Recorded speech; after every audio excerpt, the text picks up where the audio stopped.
Hello and welcome to Almost 30 Podcast. Hi, everybody. It's Lindsay and Krista. Welcome to the show. If you are new, welcome. So glad you found us. We are best friends. We are business partners. And we started this about 6 years ago when we were just going through the transition from our 20s to our 30s, which I'm sure a lot of you are in right now and just feeling, I don't know, like kind of like you're in an abyss of sorts where you don't know which way is up at times and feeling like you should have more of a clear vision of your life. And so we just found that kind of working from the inside out helps us to clarify our vision and get our purpose really, really true within our bodies and our minds. And it's been a ride. Yeah, and we're no longer almost 30. So whatever age you are coming to us, I got this face treatment yesterday. My face is like falling off. I was like, good timing. Good timing. I was like, we're going to be on camera tomorrow. Literally. It's called Morpheus. It's laser and micro needling and it like burns your whole face off. Looks good though. Yeah. It'll look good tomorrow, but whatever. It's so weird because it's like if you care enough to get that treatment, wouldn't you care to not do it before you're filming? That's me. This is me. This is how I am. You're like, I'm going to Miami tomorrow. Let me get more. Yes, it's so weird. I don't know what that is about me. Like I'll get a manicure, I guess. Where it's like I do it, but I don't do it right. Like I'll do the things, but it's not done in the way that's like most effective. Did you do any of those things right before your wedding that you're like, oh shit? I feel like God, you did everything I had in a spray advance. tan all over my hands. My hands were completely covered in spray tan, completely orange. Because I had like gripped on something in the spray tan booth before I left. I was like, okay. And also too, at my wedding, I got there on Wednesday. The wedding was on Saturday. So by the time you're in Mexico, you're like, let's fucking eat. Yeah, I mean. So I was, je mange. I was eating so much. And so it was kind of like the diet ended Wednesday. So Saturday was kind of like, whatever, man. What's going on here? Yeah. And you can't care for that long. You can't. When you're getting ready for a wedding, caring for that long about that's me too, where I'm like, I can't care for that long about something. Yes. Like the way that I look. It's not. That's part of, I think, and we're starting to plan our stuff or it's happening quickly, but there's a part of me that's like, my brain space is taken up by so much of the details that I'm like, how do people do this for 2 years? I know it's like spread out, but I'm like, whoa. It's kind of nice that like there's a expediency to it. There's like pluses and minuses, but I didn't realize that would be the thing. There's like a thought form that enters your brain too that's like takes over. Yes. Because before I'm like, I'm chill, I'm cool. And I was chill and cool, but you kind of say stuff that you're like, what am I saying? Like, even before we got engaged, I was like, why aren't we getting engaged? And I like didn't really care. I think it was weird. Like he was like, are you? And sometimes my mom will do that. She'll be like, when am I having grandkids? I'm like, you don't care about grandkids. Yeah, but it's like she feels like it's something she has to say. She like catches the thought form. Yes. Or like other moms say it to their kids. Other moms are like, hey, when are you? Blah, and blah, she's blah. like, yeah, I don't know. Yeah, she's like, yeah, that's what moms do. Oh my gosh, so my mom the other day, she's talking horribly about the passing of someone that we know, which I won't go into detail about. And we're kind of talking about it. And the funny thing about her is that someone that we know, someone that I grew up with, passed in a very troubling way. And I'm like, man, I'm just so sorry. And I'm thinking, I'm sorry for the family. She's like, I know. Thank you so much. And it's so jarring because you hear it. You're like, oh my God, she thinks I'm literally talking directly to her. And I'm like, what's going to happen? She's like, I don't know what I'm going to do. I'm like, this isn't your child. Like, and everything is completely to her. So then at the end, she's like, okay, so, do you want to be buried or cremated? And I'm like, we just talked about the horrible tragedy. And then we're like kind of planning my death. She's like, I mean, I hate to ask, but just being sure. I'm like, okay. But and sometimes I'll tell Justin these stories and he's like, cannot believe it. And it's so weird because now that I'm older, I'm like, this is my life. Totally. Can you imagine when you're a kid and you're trying to make sense of the world? It like switches. 100%. It switches so quickly where you're like, 100. Okay. And you're a kid trying to make sense of the world and you're like, this is how, this works. Yes. Someone, it's, it's just like, now that I can see clearly what it is, but I was like, cremated. Oh, yeah.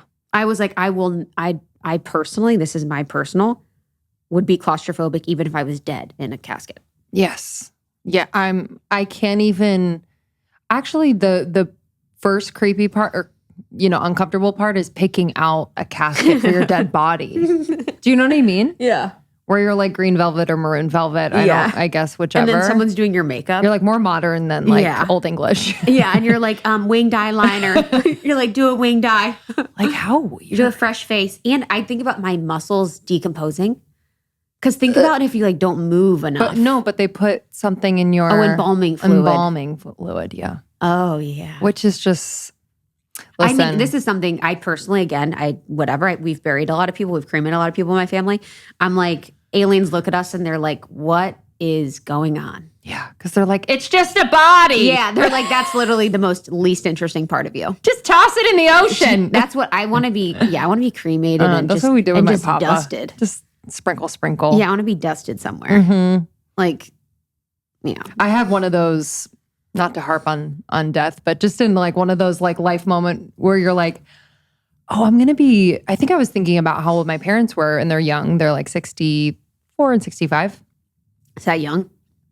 To a lot of people, that's young. I feel like when someone like has a heart attack at 65, they're like, oh my God, that's true. So young. Yeah, because my dad's, you know what I mean? Parkinson's, I'm like, he's young. Young, yeah. But I'm like, oh my gosh, I'm going to be 65 one day. And when I'm 65, I'm going to say probably in the mirror to myself, you have 30 more years. Do you know what I mean? Oh, yeah. If I'm lucky. So it's just like a weird thing where you're like, right now I'm focusing on this array of things. Yes. Which is great and fine. But I'm like, at 65 and I have 30 more years. And why am I not doing those things? You know what I'm saying? Yeah. Just perspective on like, YOLO. I remembered that I'm not here forever. 100%. I know. Anyway. Sometimes I'm ready. Yeah. No. I know what you mean, where it's kind of like it's a heavy suit. It's a heavy suit. But I'm just scared. I don't want to come back. But that's like the most egoic thing to be like, I don't want to come back to Earth. Yeah. I feel like you're an old soul, but yeah. But I feel like if you don't want to come back, you'll get sent back because you're like, you've got to learn to love it. Totally. So don't say it out loud. Yeah, literally. I'm just saying it in my head and my heart because they're like, you've got to learn to love this experience here on Earth, which we're all very much trying to do. But yeah, it's wild. But I had this experience on my flight today with this guy. I was flying Spirit. Everyone hates on Spirit, and I think Spirit is underrated.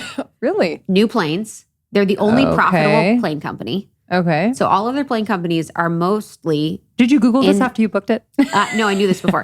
In debt or bankrupt, because I remembered in the pandemic. I was like, why is Spirit the only profitable plane company? Wow.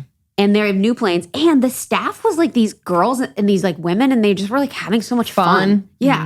Like they were, they do the demonstration. Yes. She was like doing it, and then she was like doing a dance. She was like, she was like making it. It was literally 10 p.m. at night in LA. Ew. Our flight was an overnight flight. I'm like, she was having so much fun. But I sat next to this guy. His name was Charles. And he was just like ripping, talking to me. And it was so wild because he was talking to me and I had to check some things on my phone. And that is, for me, it's painful to not fully pay attention to someone. But I was even kind of half listening and he was having the greatest time of his life talking to me.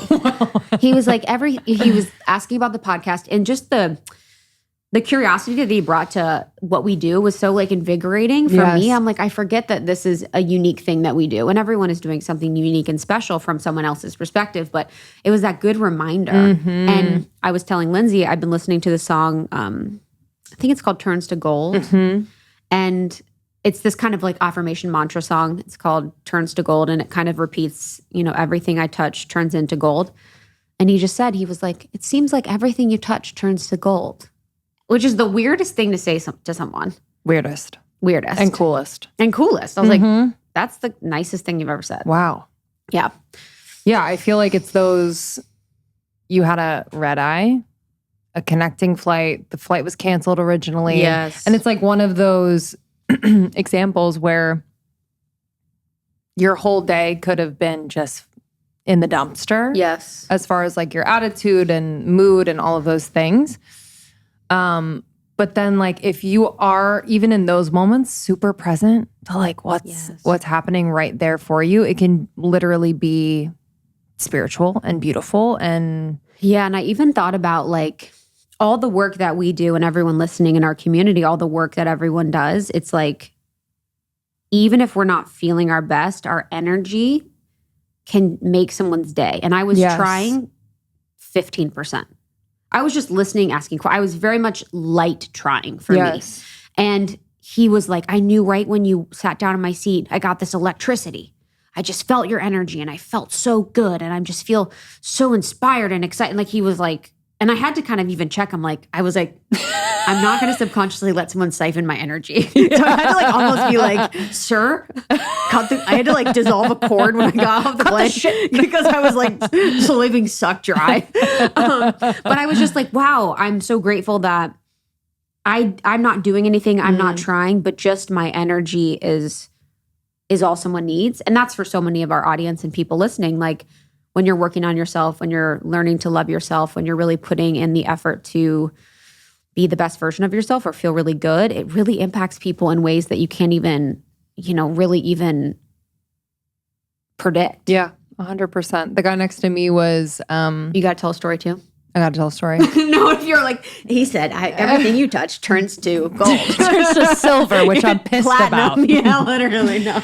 But it was like, but to your point about energy, like, I feel like on planes, I'm very like, I'm just meditative. I'm same. For some reason, I think the hum of the plane, I'm like. I know, I kind of like float. Yeah, I'm very, it's very weird. And he came on and I gathered, whether this is true or not, I'm not sure, but in my mind, I made up a story, but he was with his sons. And then he was with a larger group when they got off and he was the oldest guy. So it's like the dad that is just so fucking psyched to be with like his sons, their friends. And I'm guessing it was maybe a bachelor party or something.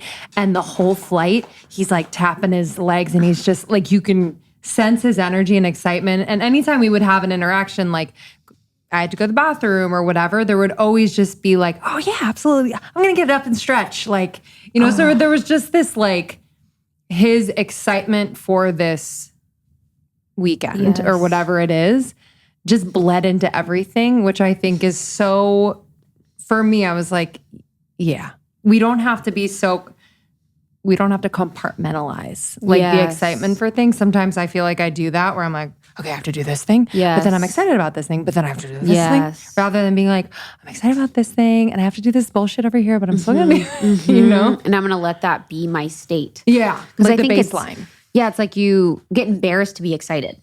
Yeah. A little bit where it's like, oh, I kind of want to keep it to myself or totally not want to allow. And I've been doing that within our membership calls when we have our membership calls or even on the Life Edit calls that we had, just like allowing yourself to have your mood shift. Yes. Through the meditation or through the movement that we do. It's like, I feel like we grip to the feeling or our ego really wants to keep the emotion of feeling stressed or anxious or worried or whatever, that we sometimes don't allow ourselves to shift our mood quickly in the moment through dance, through meditation, through the experiences that we do within the membership or Life Edit.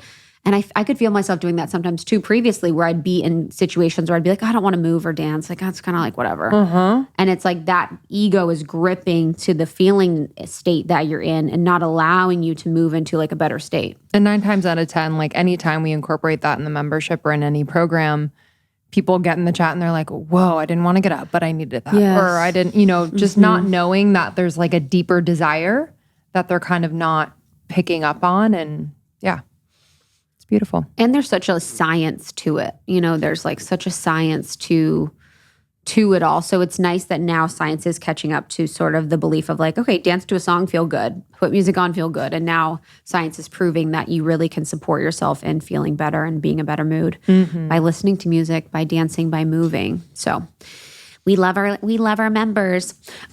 Speaking of members and community, we have Jenna workshops in the membership. Oh, yeah. which are really exciting. We need to get a Jordan one in there. We get a Jordan channeling one. But we have on this week's episode 2 of my dearest friends of Lindsay and I, Jenna and Jordan. So Jenna Zoe and Jordan Younger.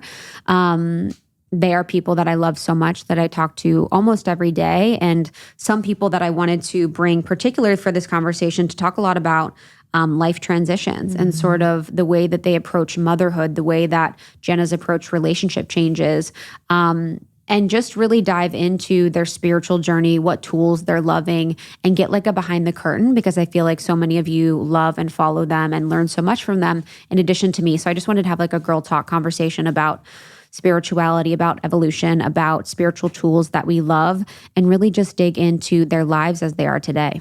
Yeah, I consider them, and you, just these like modern day teachers that like deliver insights and information and channelings just in the most unique ways. I was listening, just for example, in Jenna's app, her voice notes that she incorporates. I mean, the most genius thing of all time. Wish I thought of it. Like, it's unbelievable. She hops on, she channels through whatever is coming up for her, for the collective, and it's always so on point, so concise, and just helps. It's been serving as like a contemplation point. So I'll like begin my day with that and then just kind of let it marinate. Genius. I love that. The one you sent me the other day was so good. Yeah. For projectors. So we're talking about the My Human Design app that Jenna does. It's so good. So you can get the free version, and you can also get the paid version, which has a lot of the things like the voice notes and just additional features that are so powerful. And Jordan is a new mama. She has her podcast out again now, Soul on Fire, which is so exciting. She just signed with Dear Media, which is so, so great. And she has her baby son, Atticus, who is such the sweetest, an angel. Like, it's too much. It's my heart. I can't wait to meet him. It's like so. I was just like, wow, I'm so grateful. I can be around friends and their babies of like people that I like feel really close to. Yes, because it's like, yeah, I don't know. You never. Now that it's here, you're like, whoa, I want to be an auntie. Like, I want to be someone that's with them all the time, you know? Yes. She's like, get out of the bed, Krista. Like, I know. Honestly, I'm like obsessed. So we hope you enjoy this one. Definitely share this with a friend. That's how we've grown the show. It's really fun to share these and have conversations with people that you love about some of the topics that we had. It's almost like we're all hanging out, which is so much fun. So you can find Jenna Zoe on Instagram, myhumandesign.com, and then Jordan Younger, Soul on Fire, and she is the Balanced Blonde. Yes. And last announcement before we get into it, we have camp coming up this Saturday. Yay! Free camp, baby. It's free. Formally summer sessions, which we're so excited about. And we are going to be giving you a just really comprehensive taste of the membership within this free event, as well as featuring 2 special guests. We'll give you a little sneak peek. Rising Woman, Shalina Ayana is one of them. You can find more information at almost30.com/camp. Sign up for free. And we're also kicking off the membership enrollment, which is going to be for 2 days. 2 days only, baby. Keeping it short and sweet so we can get you guys all into our community where we do workshops, we do live hangs, we have monthly healings, we have downloadables, we have astrology forecasts, we have resources, affirmations, journal prompts. It really is that like one-stop shop for you to get a taste of everything that Lindsay and I love about spirituality and health and wellness in one place. So our community is like the most special place on the internet. And we will be doing a lot of really exciting things this year that are going to be super special and unique. We're going to be pouring into the membership more than ever. We're going to be doing challenges, maybe some live hangs in person with our lovely, lovely community. So we cannot wait to welcome you. And we will see you at the free Summer Sessions Camp on Saturday, July 30th. All right. Enjoy this one, and we'll see you on the other side. Bye.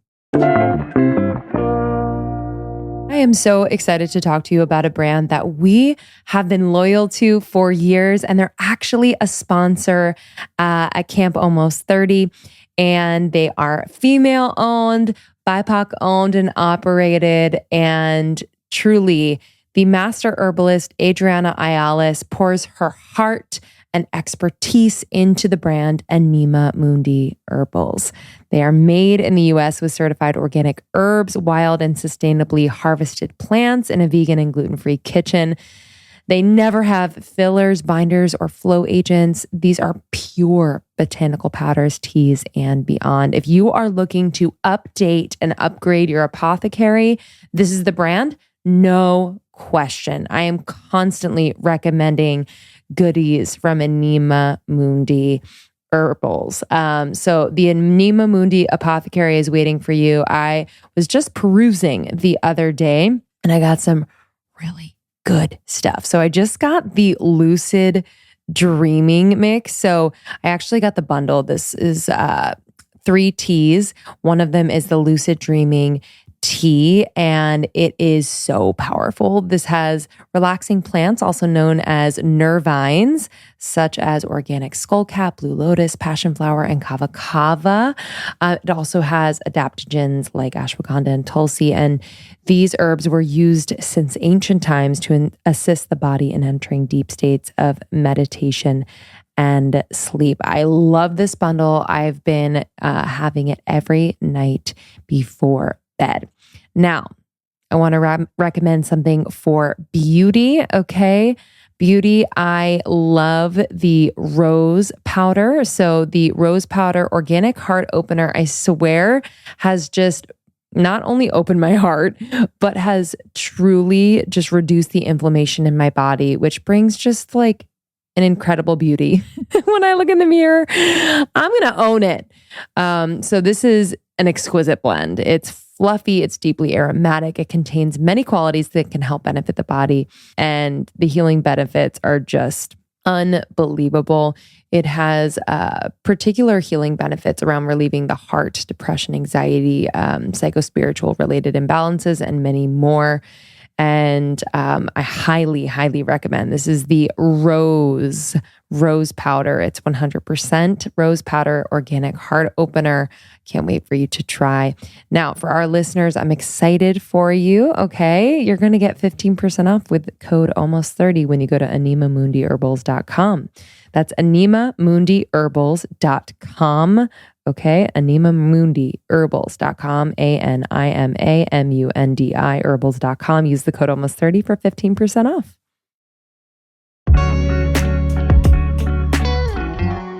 I would say the most rewarding thing about running your own business is giving your partners, your clients, you name it, a really great experience. And we pride ourselves on that here at Almost 30. And it really started years and years ago, early on in our business, when we started to use HoneyBook. Okay, there's a lot of online tools out there, but it can be really tough to kind of bring it all together. But HoneyBook makes it super, super easy. It gives you all the tools you need to manage inquiries, legal contracts, scheduling, payment, processing, and everything it takes to serve clients. So we used this to manage communication, invoicing, and all that jazz with our partners that we had early on in the podcast and continue to serve. But it just really makes it all streamlined in one place. So if you are an entrepreneur out there, y'all, do not wait, okay? You want to make this process as easy as possible, not only for your customer, your clients, but for you as well. This is how independent professionals manage their workflow and cash flow. So you're going to get paid. You're going to get paid more and more quickly because of HoneyBook. So start your free trial at honeybook.com/almost30 and enjoy HoneyBook for $1 a month for the first 6 months with promo code almost30. This is insane. Don't even think about it. You must. honeybook.com/almost30 to start your free trial and enjoy HoneyBook for $1 per month for the first 6 months with promo code almost30. Let's be real. Feeling your best starts with what you eat. You know, it's not just about the working out. It's not just about the supplements. What you eat is the foundation of how you feel. And Sakara is my go-to for resetting, feeling really good and grounded in my body, feeling super clear and light and energized. I love the Sakara meals. I feel like I have a private chef when I order Sakara. They are plant-rich, ready-to-eat meals, and they also have functional wellness essentials to nourish your body with whole organic ingredients. I trust their ingredients, and they really believe that food is medicine. So if you're interested in nutritionally designed, chef-crafted breakfasts, lunches, and dinners that are made with powerful plant-based ingredients, please, please, please try Sakara. I actually just ordered Sakara, might be prepping for a little wedding coming up. So I am really excited to get my meals this week. Let me give you a sneak peek at my meals. So I'm really excited for the roasted peach chana masala. I mean, do you die? Also, the wild rice and miso salad. So this has shredded seasonal vegetables, wild rice, citrus miso dressing. I'm also really pumped. I love their pasta dishes. The La Dolce Vita Sunchoke pasta. It's brown rice, farfalle pasta, roasted garlic, seasonal vegetables. I mean, say no more. Also, the banana pudding parfait looks amazing. It has cashew cream and mesquite banana. It's going to be a delicious breakfast. So if you want to try Sakara, you know we got you. They're offering our listeners 20% off your first order when you go to sakara.com/almostsakara or enter the code almostsakara at checkout. That's SAKARA.com/almostsakara to get 20% off your first order. That is sakara.com/almostsakara to get 20% off your first order, or use the code almostsakara at checkout. All right, let's do a little prayer before we get started. Thank you, God, for bringing us together. Thank you for allowing us to have this beautiful, free-flowing conversation where we can shine our light on the world, where we can be ourselves, where we can feel free, where we can feel expressed, and we can really, really share our gifts and our love. Thank you for keeping us happy. Thank you for keeping us safe. Thank you for protecting this container from all eyes during this time. Thank you for sealing us in to protect us and our light. Amen. Amen. Amen. That was beautiful. Thanks. So beautiful. You're Sometimes really you just like good to at that. do a little prayer. Yeah. I think with all that, it's like letting yourself, you get so nervous. You're like, is it going to be perfect? And then when you really just let yourself say it, it's like fine. Yeah. But I'm so excited to have you guys, my angels. I'm my so sweet- happy to be here. I know. I'm excited. I'm excited to dig in a lot on friendship and sort of the evolution of both of you in the past 2 years. Because I feel like so much has changed, like motherhood. You've had a lot change in your life, with your relationships and even in your business too. So I think it'll be really good to just see the power of leaning into your life. And I think you guys have done that so well the past couple years. So I want to start in Jordan, talk a lot about motherhood. We've seen you become a mom and we've seen this whole process and it's been so beautiful. So for you, what have the past 2 years like and what has motherhood felt like? Yeah. Thank you so much. I still, I could cry even still just thinking about talking about Atticus because as you know, I just went back on my podcast like a week ago and every time I bring him up, I'm like, oh my God, he's so special. And you guys know, he's a really special baby. All babies are so special. But to be his mom and to have that energy in our home has been such a perspective shift in every single way. He's just so happy. And he was born smiling, full of so much joy. And I never thought I would take these 6 months, like he'll be 6 months and a couple weeks off the podcast and work and everything I've been doing with the Balance Bond for 10 years.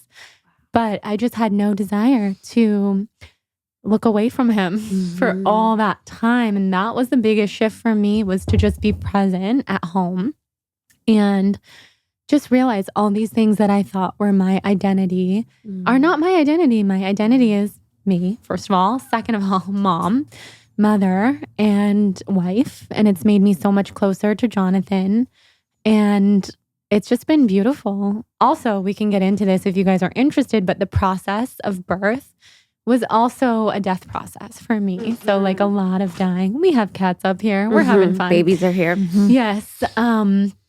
Lots of dying, death, rebirth, and that whole process definitely changed me the most.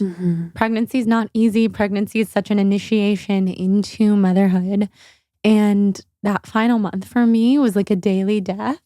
I remember sitting in the bath and voice noting you too. We have a Vortex text message thread. And I remember telling you guys, I'm done. Like, I want to get induced. I'm done. And I went into labor that night. And that was in my final hour of like, just the die-off of the former life. And it was beautiful because when we die, quote unquote, we are reborn in the most beautiful way. So I've been able to be reborn as a mother, and it's been the greatest gift. Yeah, you're like the person that I know that's like the most comfortable with death of yourself. Like the most comfortable with allowing the old versions of you to die and really welcoming in the new. Because a lot of people hold and grip to past versions of them, and you have this really beautiful ability to really lean into them and really see what's there for you. What do you think's helped you do that? Like, is it being sick? Was it the ayahuasca, the plant medicine? Like, how have you been so comfortable with that death of past versions of you? Such a good question. I recently discovered that in astrology, my life path, if you look at like the life path is Saturn in Capricorn in the 12th house. That's dark. Tell me more. I've seen, some people have a lot of like Jupiter in Leo and all these gifts are coming, and Saturn is change and, bringing up the darkness. Capricorn is working hard at doing that and being really disciplined. And the 12th house is death, transformation, spirituality, rebirth. So it's almost like I had no choice. And once I realized that was all written in the stars for me, it became a lot more comfortable to realize I'm not just like choosing this over and over again. Like, it was written in the stars for me to also have chronic illness and heal. I have Chiron in Cancer. I have my moon in Cancer. And with all of that, which is in the 6th house of health, body, wellness, I just realized, whoa, my body was meant to go through like many cycles of death. And so it's mostly been very physical for me when I go through those processes that you're talking about. And what helped was probably being sick and just getting to a point where I wasn't sure if I was going to move forward like in life. I couldn't see the one step ahead of me. And I did think I was going to die. And I think when you get that comfortable with death, then every day is a gift. And the change that comes with it is kind of just exciting. So I like the change. But as you guys both know, because we're such close friends, it's quite hard for me emotionally to let go of things. Yeah. I don't let go of people. Every friend I've ever had since preschool. So that side of things, much harder. But physically, I'm just like, bring it on. I feel like I've lived in 1,000 different bodies. And this body right here, I'm 31, but sadly, it sometimes feels like the body of a 95-year-old.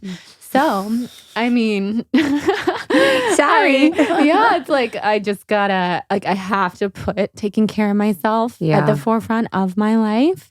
And I think doing that helps the change as well, because I have gotten to experience cool things like you've talked about, plant medicine, ayahuasca, remembering past lives, water cleanses where I have, gone through such emotional processes. So I remember we did a live on Instagram when you were at one of your water cleanses. I remember that. I remember that. We did this live during your water cleanse. And I just was like, wow, seems like a whole lifetime ago. Because it was in the pandemic. Yeah. You were water cleansing, focused on your healing. And I'm just like, it's so weird because you're like, what? How much things change, but then every day it feels like nothing really changes. It's so subtle the way things change. But Jenna, I want to talk about you and just sort of your past 2 years, because I feel like it's been, so beautiful to have like our friendship deepen so much. And I mean, Jordan, you too, like through this process and just seeing you just approach life in the most beautiful, like romantic way. It's been so beautiful. So what has your process been like these past 2 years?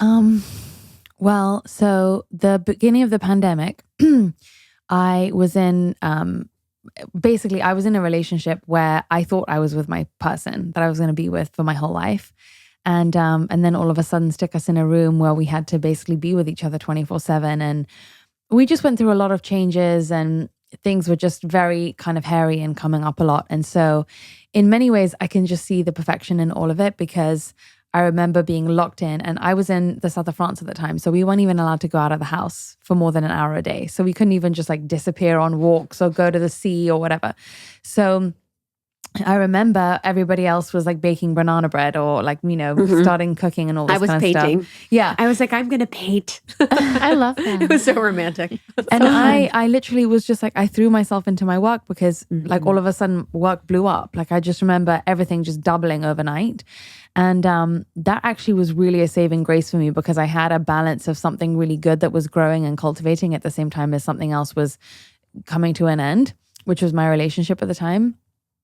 And honestly, it's just been this unbelievable balance of, I don't know if you guys feel this way, but I just feel like everything is heightened right now. Like Yes. you feel pain so much more, you feel joy so much more. You feel happiness like in levels you've never felt before. And so I feel like my last 2 years have been this like coexistence of like feeling so many things, and actually, on the health front as well. And on, the front of just coming up against so many obstacles and trying to do the biggest project of my life, which was like make an app. And not having a home anymore because I moved out of our place. And so it just feels like everything is on steroids. Everything was on steroids. But I think the biggest gift that I got was I grew up in a household that was very emotionally closed and sort of not expressive. And I think after I left my fiance, I basically made a decision, like the only way, I literally felt like the only way I'm going to get out alive of this is if I'm really and it sounds so cliche, but like give myself the love that I want from other people and everything. But I really learned that it's a whole other level when you can literally sit with yourself every day and tell yourself the things that you want someone else to tell you. Do you know what I mean? And so I literally feel like even though I was like heartbroken, it was just like the biggest, most amazing cracking open and softening in, because he wasn't giving me that. He was the first person that I felt gave me that, and then that got taken away, Yeah. So it's just been a really amazing, it's just been an amazing journey. And I also went through a ton of like and you guys remember from when I was here this time last year, like existential loneliness. Like I just remember waking up one day being like, hold on a second, I'm the only person that's in my own thoughts. And no matter how many people I'm around, it's always just going to be me. And that was almost scarier than going through a breakup. It was like, hold on a second. Holy shit, I know. And I've been in, so many rooms with, the most amazing places and all this kind of stuff. And it's just like, you can still feel like the loneliest person in the room, or you can be by yourself and feel like totally fulfilled and lit up and excited. Yes. So all that to say that I just feel like it's been like whatever spiritual growth we were on before, I think if you were even half paying attention in 2020, it like shoved you into the camp of like, okay, we're going to throw everything your way. So it's almost like I don't even have words to say. I know. I mean, honestly, that's like my whole thing. language. People are like, "How are you?" I'm like, "What?" I don't know. Like, what do you mean? I literally, I'm like, feel like I need to hide. I'm like, what do you mean? I know. And whenever I'm alone and have that sort of feeling where it's like, where it's creepy almost, you're like, it's just me, me in here. I'm always like, you're the most interesting person you'll ever meet. Oh, like just kind of like reminding yourself, that. and that it's like limitless. It's like, okay, where do we want to go in our mind? Just kind of. But I think I really went through that when I was doing psilocybin, like at my first psilocybin ceremony, when you're like, this is me and this is who I am, and it's very weird. But something you said, and I want to talk about with you two specifically, because you guys are like just perfect for this, is like you talked about allowing yourself to feel the emotions and allowing yourselves to feel empathy too. And since you are highly sensitive, HSP, and Very you much are so. emotional in a way of being open with your heart, both of you are. So how do you guys navigate the world with that, where you stay in your heart, you stay open-hearted, but yet you have to like get things done as well? Like, how do you stay as an open-hearted person in this world when it can feel hard? Yeah, that's such a good question. I mean, to just touch on what you were just saying too, the funny thing is, I don't know if any of your listeners will feel this way. I like that weird existential feeling of being alone in your mind. I love it more than anything. So I yours just want is to throw like that so out there. fun. Like yours is literally the most fun. I like what goes on in my brain. I do, but I have dark moments, of course. And yeah, to stay open-hearted in this world is one of the hardest things I think we can do. And as such a sensitive person, I get so stimulated everywhere I go. I came home last night and I had done a few different podcast interviews, and I'm doing them in this new place and there's all these new people. And I try to go to sleep, and for hours I'm like thinking of all the people I saw, every single word that took place. And something I would like to do, although I can't give advice on this yet because I don't do this yet, is to not do that anymore. Like not soak in the energy like an actual sponge. And I think when I'm living like my highest self and I'm getting more sleep and coming at this from a different angle, I can protect myself in like the white bubble of light that sounds so cliche, but it works.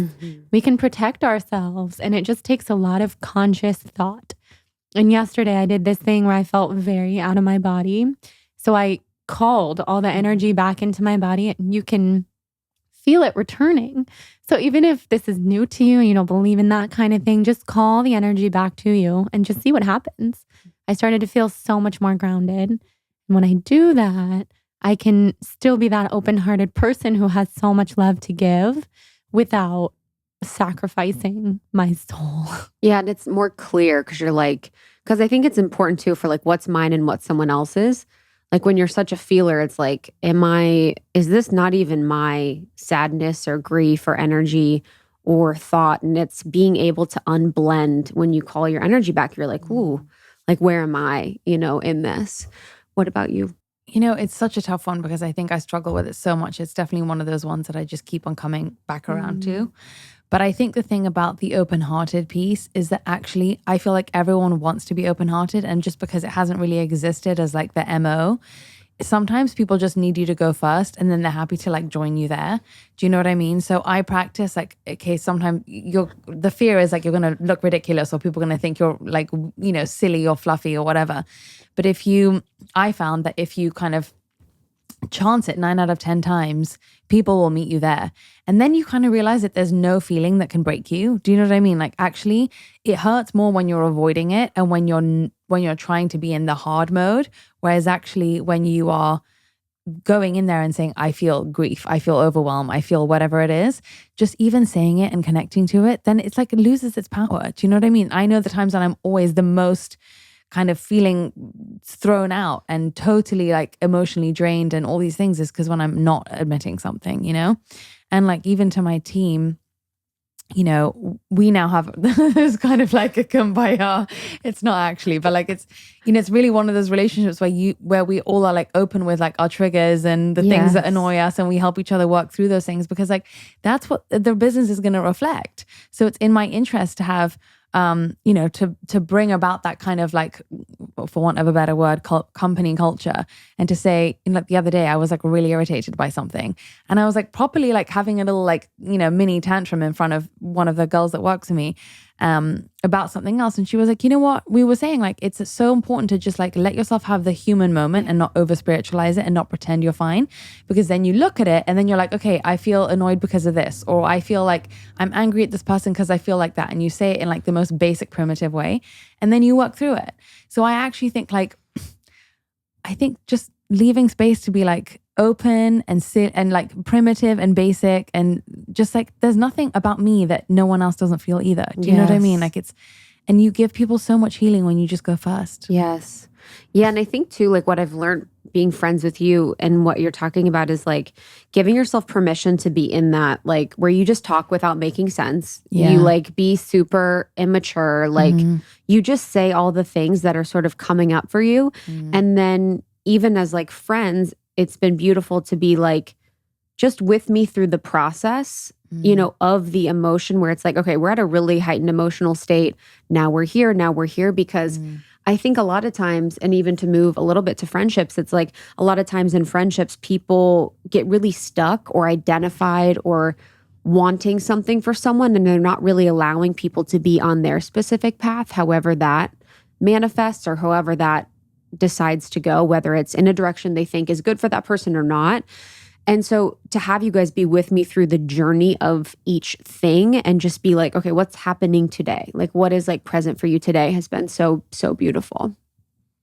I really feel that none of us have ever had an agenda. Like I don't benefit whether your life is going great. Obviously I want all your wishes to come true, but it's just because we prioritize like our bond and our connection. So like, you know, the negative times or the challenging times is just enough of a time to like be there for each other as much as the positive. And I feel such pure intentions from both of you that I never feel like there's nothing I can't say. Yeah. And I feel like, I've never, and it's just been so beautiful to be in a friendship with 3 women, because growing up, I was like, 3 never works. Like for me, I'm like, 3 never works. It always blows up.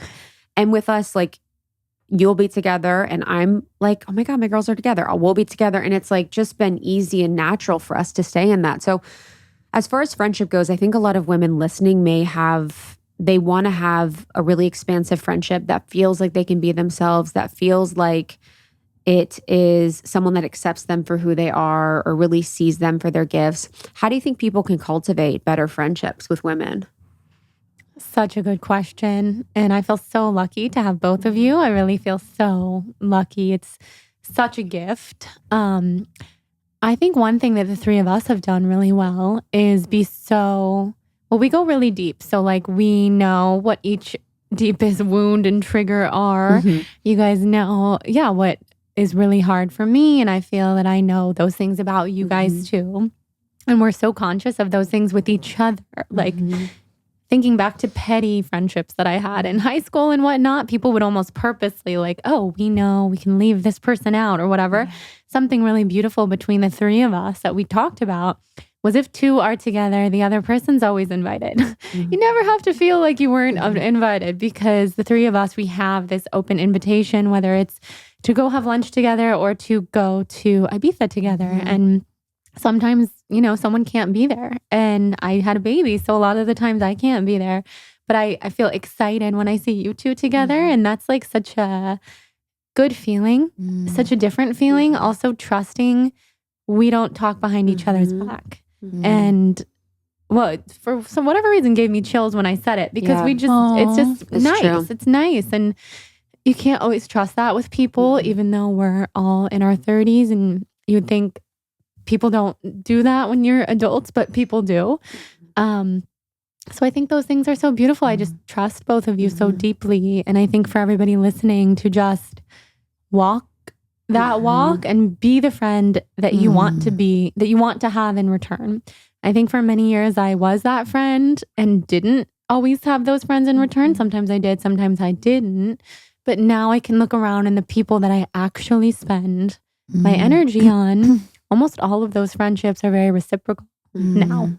That took forever. That was like even a post, pandemic thing. It was the 2 years that you're talking about. That was a huge change in my life. What would you guys say? What do you think? I think really noticing, just taking it to the every moment. Like, okay, it's just like with people, it's like, how do I feel in this moment? How do I feel in this moment? How do I feel in this moment? And you just can really track from an energetic level and then take responsibility, where it's like, okay, in this moment, I feel like my energy is really reachy. I feel like I'm really like kind of in their grill. I should pull my energy back. Or in this moment, I feel judged. Or in this moment, I feel expressed. Or in this moment, I feel really in my genius. I feel really in the pocket. So I think by first like getting a clear understanding through just analysis of the data of what's happening, of like what's going on. Because I think for me, what I've realized within a lot of my relationships was that I was someone that was really prioritizing other people's experience over my own. So I would be very much there for anyone. I would let them, I would be the person they would call, and I'd be really available to people in a way to support them. But I was really not supporting myself. And I really wasn't giving myself the opportunity to be seen and supported and loved, because maybe I felt shame around that, or maybe I felt like I wasn't worthy unless I was in like a service position in my relationships. So I've really realized with that, just like kind of calling my energy back these past years, probably a year, we've talked about this a lot with kind of like the codependency a little bit, to just kind of reset of like how I want to be in relationship to people and finding more friendships like you guys where it's like, okay, this feels aligned. How can I pick apart and really get clear on what about these relationships feel aligned? I feel like you guys want the best for me. I feel like I can trust you. I feel like you're not going to talk bad about me. I feel like you see parts of me that I, want people to see. And then you also see parts of me that I want to be more expressed in the world. You guys hold the highest vision and you're always just part of the process in a non-judgmental way. So then how can I take that framework and look at my other friendships and be like, okay, what needs adjusting or what can I expand more of? Yeah. I love that. It's definitely set a template. Like Yes. when you have a couple of good friendships that are that sort of quality, it helps you kind of practice it in other areas, and it helps you realize where it's not kind of holding up to par, and it helps you believe that you can have more of that and all that stuff, which is amazing too. It's like it shows you the bar, Yes. But I also feel like, the three of us, we always listen. We're never trying to be the smart one. So like, I would never tell you guys what to do, or that I think I know better and you guys would never tell me. I always feel like your intentions are pure. And I also feel like we're not threatened by each other. Like there's no part of me that, doesn't want Jordan to be the best mom or doesn't want her to have an amazing podcast. And I'm like genuine. I think when you're secure in your own direction, you're also it's so much easier to be happier for other people because you know what they're doing is not like a threat to your own. And then you can actually just genuinely be happy. It's like a different thing to say, just be happy for people. But I think part of it is like being so set in your own, this is my lot. For better and worse, I got to tackle my challenges. I got to, count my blessings, and these are my things. And,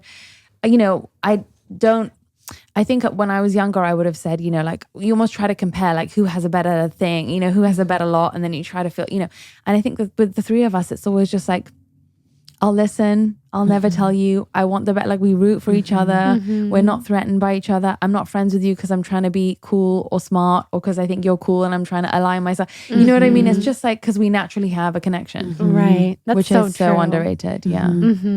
I think something cool about the three of us is that we've all known each other for many years now, but our bond has grown deeper over the years. And it was always like, purity is a word that we always use. I feel like you're both very pure people, pure souls. And I remember meeting you both and, loving you guys and considering you friends, but it has taken years to become like best friends. And I think I usually move faster than that. To be honest. I think we've talked about that. Yeah, totally. Where it's so weird. That's like my thing to my friends now, like that I've had, that we have I'm like, I'm just grateful that we've moved at an appropriate pace. Right. And I think before I used to, maybe it was like trauma bonding, or I would always get in these like enmeshed relationships where it was like, they wanted, me all the time or whatever. And I was like, oh, I don't want it to be 0 to 100. I want to like take my time and let things develop naturally. And I think that's so true. Yeah. Because then things can kind of crash and burn. Yes. And maybe some friendships do move really quickly, and that doesn't make it a bad friendship by any means. I just think with the three of us, that was something natural that took place that was really nice. Yeah, it was the best. Okay, my two favorite, I feel like you guys both have such a good balance of being able to get a lot done, like the app, the pod, the Celestial Diet, everything that you do, your writing, both of you write so much and have so much coming out. So how do you get as much as you get done and still have downtime, still have time for rest, like still have time to actually live your life and not just be someone who's working all the time? I know. What do you mean? That's your whole life. This is like your whole. This is like literally like your energetic signature. I know. I mean, thanks to Jenna for teaching us all our human 100%. design. Because until I learned that I was a reflector, I didn't know that it was like a good thing to take, only work for 2 or 3 hours a day, only be around people for 2 or 3 hours a day. And now I do that. And I can say, since you told me that like 5 years ago, I live a very different life than I used to live, which is why I'm a lot healthier now and a lot happier. So I think it's just about structuring your life in a way that works for your personality so that you can be the best person to show up for those things that you're doing.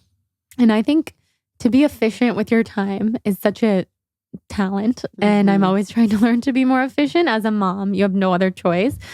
And I notice when you're really living in your power and living in your genius, as you were saying, you can get so much done in just a couple hours. You can just bang it out. And I've seen Jenna do it with her app and the writing for the books, and I've seen you do it with your work, and I do it in my work. And you just look and you're like, whoa, that was an amazing moment of a ton of channeled stuff. And then it's about really being intentional with the rest of your time. And I'm so guilty to this day of filling it with people and things. And I'm really trying. I had a mental breakdown about that this morning. I really did, because I just haven't had any downtime lately.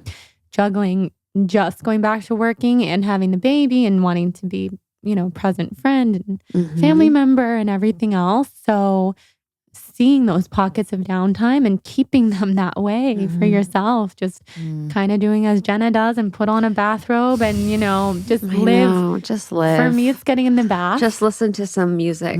Yeah, Aida. Just listen to Wonder Woman. Yes, I think do those things that you love to do. It's different for everybody. I know you, Krista, you love to go on walks. Yes. You go on your epic walks. I'm I could be in the bath for 6 hours. Yes. Wow. And what's your thing, Jenna? I think mine is music. Yes. Yeah. I could be walking, could be dancing, could Music. be anything, but music just like immediately. If you're anywhere out with music is on, it is like. I'm telling you, I was on Santa Monica Boulevard. I think probably people either thought I was like probably drunk in the middle of the day because I was like fully jamming out to myself. And I was like, We were I at literally Cafe don't care. Gratitude and they had some jams and it was like We were like dancing. We were like fully in the middle. dancing. I love It was that. amazing. So I guess, okay, for me, I would say, I think to kind of just build on what Jordan said about being efficient with your time, I think there's so many things when you have a business or work for yourself or even just work for a company where there's so many things that everyone thinks they have to do that's like the most important thing. Like you have to start an Instagram account and you have to get it certified, or you need to like write the business plan, or you need to have a board of directors, or you need to find yourself a CFO.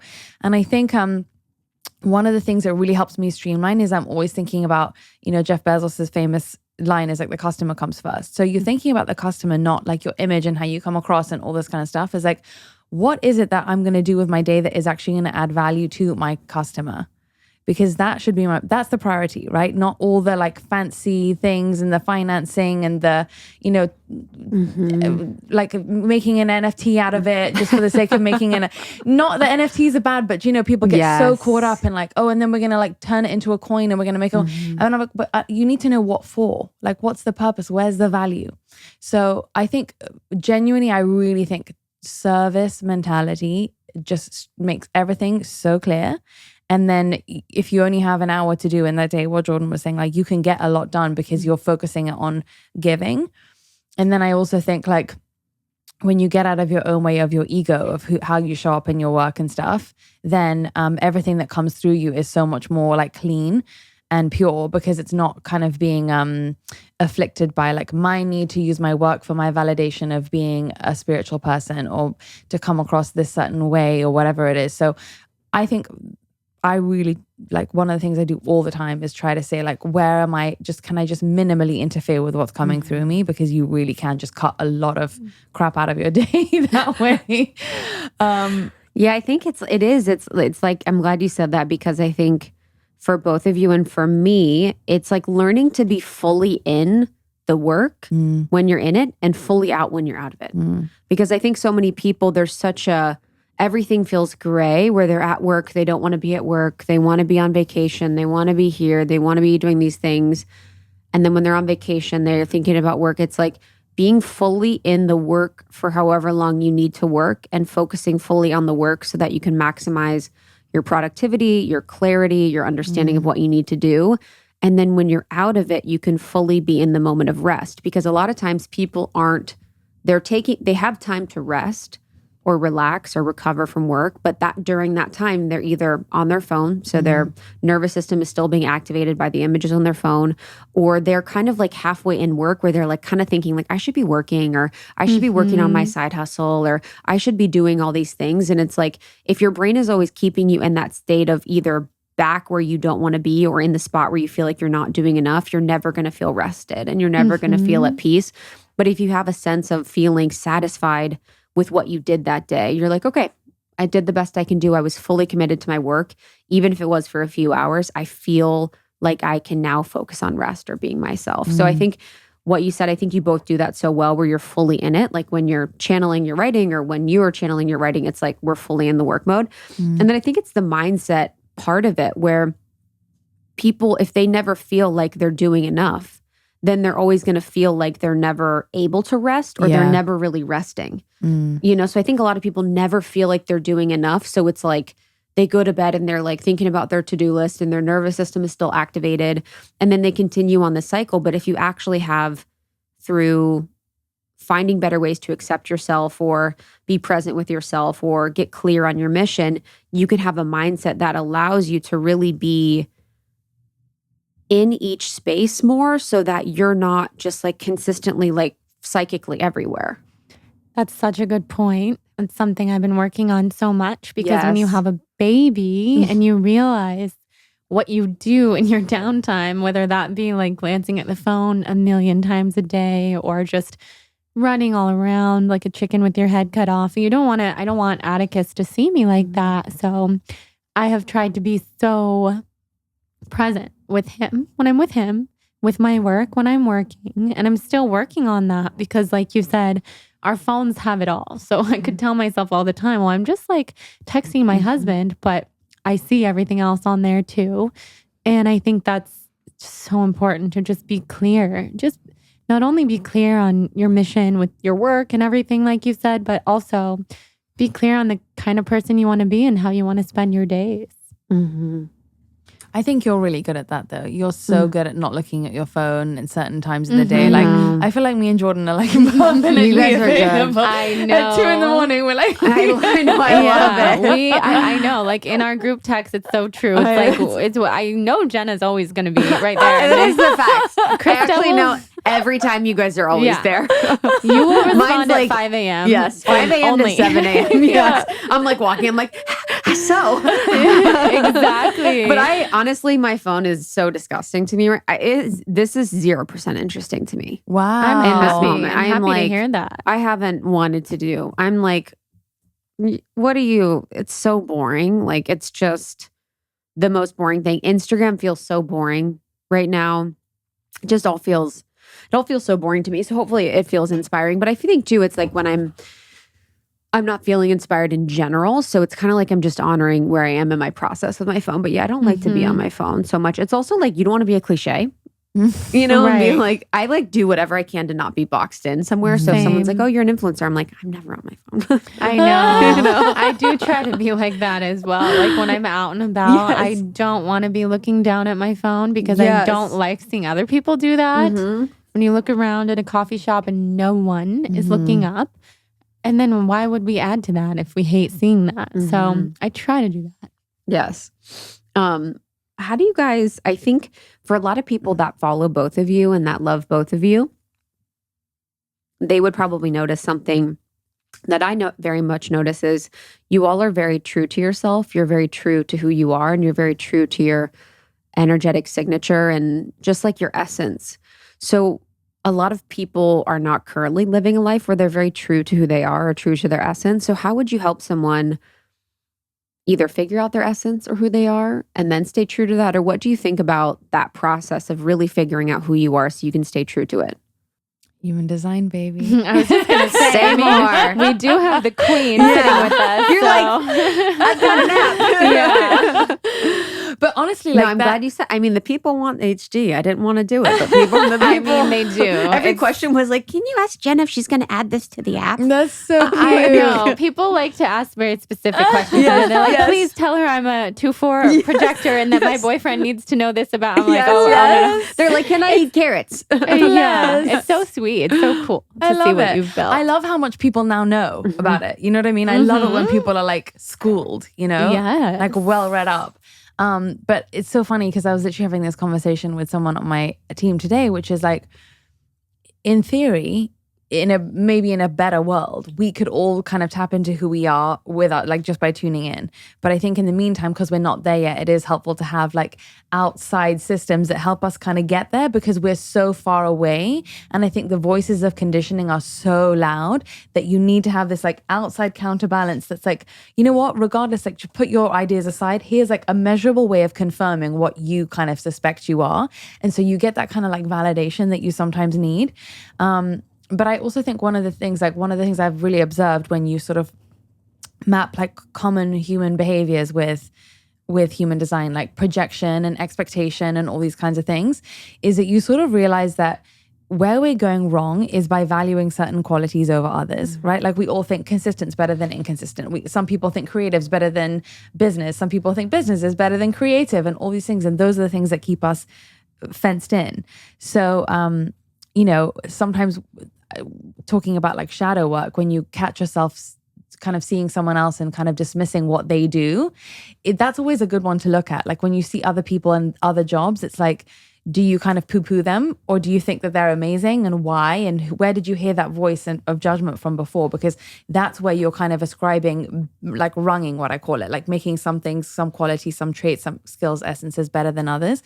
And that really prevents you from seeing your own essence, right? So for example, I grew up my whole life thinking I was like a business person, and like thinking that my highest aspiration, like when I was 18, I envisaged myself like in a corner office, walking in a power suit and heels and like telling everyone what to do, you know? And actually now, because I have someone that literally runs my business, someone on my team actually deals with all that stuff, I'm the creative. And I never in a million years, young me would have ever told myself I was a creative.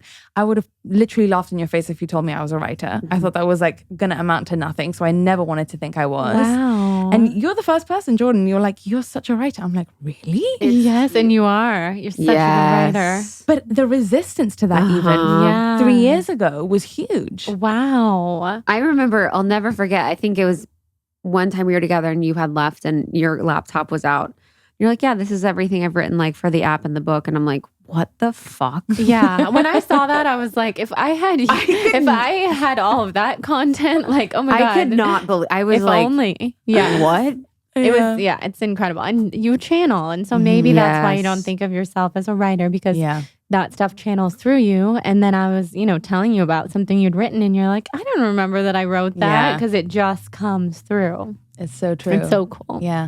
But I think in general, people don't see the things they're really good at because it comes easy to us. Right. Say more. When something comes easy to you, we're all anthropocentric by nature, so we assume that everyone works the same way as we do. So we think the things that are easy for us, everyone else is doing. And we think the things that are hard for us is hard for everyone else, rather than admit like, okay, there's a perfect allocation of like skills and traits. And if we all pull together, everyone is like on the leading edge of their own type of skill and trait. So I always tell people, actually watch out for the places where you get annoyed or irritated that people aren't getting you or keeping up with you, because those are the places where the universe is showing you that you're ahead. Like, it's not that they're not getting it. It's just that that's a place where it's like so easy for you. So then the universe is like, that's where you should be focusing your energy on. Right. So, in the same way that people say you can use jealousy to show you what you want more of in your life, like where you get irritated with other people being slow or like not getting it is a really good way, That's true. Right? It's huge. Like I was telling you the other day, Jordan, with like your ability to see how was I telling Jonathan? Because Jonathan was like, Jordan thinks of every single thing that could happen with the baby. I'm like, yeah, because she literally sees every outcome. Her brain is like a probability computer. She can see every the millions possible of things I'm looking at all the time. But that's a gift. Threads of the universe. Yeah. You do it normally, like without even effort. I'm like, how do you do that? You're like, couldn't if I tried. And I'd only be a second-rate version of it if I tried to do that. Right. That's so important to remember. We were all born with certain gifts, and to try to have someone else's gifts is not going to work. And so just kind of dropping that comparison is huge. Yeah. And I was also going to say that thing that you loved when you were a child. Like, I love all the things that I love to do the most now, which are a part of what I do for work, were what I loved to do as a child. I loved to write. I loved to be creative. And interestingly, you were saying the opposite. Like, you envisioned yourself in this one way. So yes, things can change, things can flip-flop. But I'll remind people in my life all the time, if they're not loving what they're doing for work, what did you love when you were little? Because you could do that now. I mean, we have the beauty of the internet right in front of us. You can kind of create a career off of anything. Yeah, that's so true. And honestly, like if you love paper clips, like you could make a giant business out of paper. Like genuinely, people think there's like these small modest things couldn't lead to anything, but like whatever, however small it is. Or like, if other people think it's weird, like the alien stuff. I mean, Yes. Krista, you are the alien I girl. was like the alien. do Yes. your audience know this? Okay. Yeah, I think feel they like do. no, But you were they like must. writing letters to them I was when you like were 8 writing, years and old. all my books were like, the alien stole Miss Hinkins. Like every Yeah. book was Oh like, my God. there was one that was like my letter to Santa. My mom sent me. It was like, Dear Santa, I want tons and tons and tons of money. It was like money only. And it had like tons of money on the page. I was like, yeah, abundance codes. Yeah, exactly. Yeah. And I would find my like journal and it was like, I love you, Jesus. Oh my Just God. so And random. but look at you now. You talk about Love. God and you teach people about these things and Yeah. you're passionate about And I was like, oh business. wow, Jesus was present for me, even though I didn't feel connected. Mhm. You know, I was like, oh, but Yeah, that's so beautiful. That's amazing. Yeah. Meanwhile, yeah, I was filling journals with like observations about everything and everyone. Like I would fill a journal every single week because that's how Wow. much I liked to write. when I was little. Wow. Did you ever read the observations? Yes. I would no, pee I my have pants all if of we my could read- old I would- journals. Please bring them back. I will show you guys. Like I have some hilarious things. I wrote something when I was like 7 years old that was like, Dear Diary, I'm extremely sad today because Michael Jordan quit playing basketball. And I was named after him. This is what I wrote. Even You though were named after no, Michael Jordan. but I think I hilarious. thought I was at the time. And I wrote, I'm just so upset. And then I wrote, he's a basketball player, by the way. Like it's just the funniest thing. Oh my to God, that makes me read. pee. Yes, or I'll write. I would write like, I'm so mad at my dad right now. Just like Yes. hilarious things. It's so crazy how like you use. I was talking to my like dental hygienist. I got my teeth cleaned today about how when you're little you lie Mhm. like that. You'd be like, I'm named after Michael Jordan. It was like Right? what? I Like, was trying to have some connection to him. it's also the apparently. reflector where like the collective is like, damn, Michael Jordan, Yes, dude. I know. Oh my And the little gosh. you's like, Michael Jordan. Like, Totally. So funny. That's I amazing. mean, What I were love you keeping them all. as like a little kid? What was like your thing? I wanted to be a vet and I I wanted to mean- be a princess ballerina. Ooh. And you are in your pink. I am Yeah. I You was wanna- always wearing And pink. you're very Always? graceful. That's also true. I always think Mhm. about like, you know, I guess the energy that I put into my work is like that similar vibe that I was reaching for as a kid. Mm-hmm. But then my mom one day was like, and you're going to have to put your hand up a cow's bottom 100 times, you know, every single day. Like, how do you, then that was the only thing that put me off being a vet. But now I'm desperate for dog. You know this. I'm Yes. desperate for dogs. Dogs, So dog it coming. makes me think. You're not pleased with Fuji hanging around though. I'm not a cat person. Yeah, no, dude, your What face. about Huddy? I don't mind them. We don't have a connection. We don't You know vibe. what I mean? Yeah. We don't The There vibe. are The cat people peppercorn's and there coming. are dog There's people. dog. I'm such a dog person. Totally get it. I used to write to Santa and say, Dear Santa, please, I don't want any presents, but please send me a puppy and wrap a ribbon around its neck. Did you ever- you never got one? No, I had every dog training book, every dog breeding book, Oh my everything. gosh. I never got a dog Why? because both my parents lost their dogs and it was like the worst. They're like such a traumatic moment for both of them, so they never wanted to do that to. It's Okay. interesting. Like I Yeah. feel like that happens where some people with animals that pass, it's like their heart is so open to that animal and that love. And when they lose it, it is like that pain. And people Mhm. just shut down a part of them. And a lot of times people can't get animals after losing an Yeah. animal. It's My almost like dad's that too. betrayal. Yes. Yeah. My I dad's get like that that. too, where it's like it feels you're like, I loved this much, and then you lose and you're like, I don't know if I want to do that again. Yeah. Mhm. It's devastating. It I want to is. talk a little bit about shadow work, which I know we've talked about a little bit, and something that I think is like a really popular topic to talk about shadow work and talk about understanding the shadow. But it's funny because I don't think people are doing it really or really understand what it takes. And from my perspective, it's really like I see the collective shadow as like loving the most disgusting, hateful person that you can think of. It's like if we think about in the collective, that person that absolutely has all the qualities that we think are bad, like how can you use your guide for what you think are bad, whether it's morally or whatever, to be like, oh, that is the shadow of, or an opportunity for me to love? Because I think if we're all one, then we can see those aspects of other as ways to separate ourselves and ways to stay like apart from people. But what do you guys usually like do for shadow work, or how do you see shadow work as a part of your life? You know, when when there's like two mirrors that are facing each other and you stand in between them and you see like hundreds of views. Yes. That's how I think about shadow work. I think of like, if I'm the only person in this whole illusion, this whole game, which I very well could be, I couldn't prove it. All that matters is the only thing I can prove is my own experience. Everyone that comes into my life is literally me. So every time I catch myself having a negative thought, I literally envisage them being one of the me's in those mirrors. Wow. And I'm like, whoa, this person, how can I, and by the way, I can only benefit from seeing the similarity, right? Like it's not a place of shame at all. Like it's an actual help for myself. So I don't do it by thinking I'm bad. But if I catch myself saying, oh, that person is loud or whatever, I'm just giving an example, like they're loud in their career. And then I go, well, I'm not loud in my career, but then maybe am I loud in a relationship? Or am I loud with my sister? Or where am I loud? Like, let me just take that one word I'm using for them and literally stalk the place where I'm that. And there's such freedom when you can say like, we're all every human quality, just in different mixes and experiences. So how liberating to be able to see something which you didn't see in yourself before. That's how the universe helps you see, right? So I love that.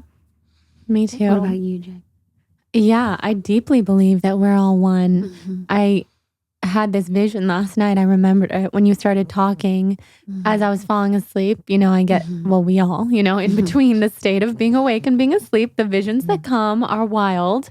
And I had this vision of myself splitting off into like millions of people. And I saw all of these people that I had encountered Tuesday during my night night. for Jordan. Exactly. I love that shit. This is what happens in my brain. And it is a little scary because I do believe that there's such a truth in this. Because I've seen it. Like I just get it on a deep level, maybe because I am being a reflector, that mirror. So I can see myself in others. And so people that I encountered during my day, negative experiences, people who are on the streets, not having a home, like I envision myself, breaking off into all of those people. And